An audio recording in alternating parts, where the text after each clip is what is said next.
नमस्कार दोस्तों, JRCM जय हरी संजीवनी। मेरा नाम लक्ष्मण मुतलियर छोटा सा गांव से घाटाघाट से बिलोंग करता हूं सर।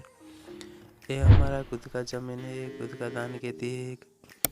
दोस्तों, मैं इस धान खेती में हरी संजीवनी का प्रयोग किया हूं और पहला पाउच दूसरा पाउच प्रयोग किया हूं, तीसरा चौथा बाकी है अब तक। साथ ही वो देखिए कितना सुंदर कितना बेहतरीन है सर। वाकई में हरी संजीवनी प्रोडक्ट एक ज़बरदस्त का प्रोडक्ट है सर। और देखिए खूबसूरत का दान खेती है। और मैं सभी किसान भाई के लिए मैं निवेदन करता हूँ कि आप भी यूज करें हरी संजीवनी को और खूब सारा फ़ायदा उठाए। देखिए दोस्तों कितना सुंदर है और बेहतरीन का दान है।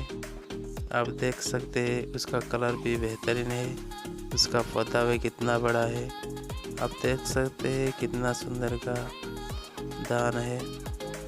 देखिए दोस्तों, हम हरी संजीवनी प्रयोग करके हम लोग हमारा ज़मीन को भी खराब होने से बचा सकते हैं और फसल भी हम अच्छा से अच्छा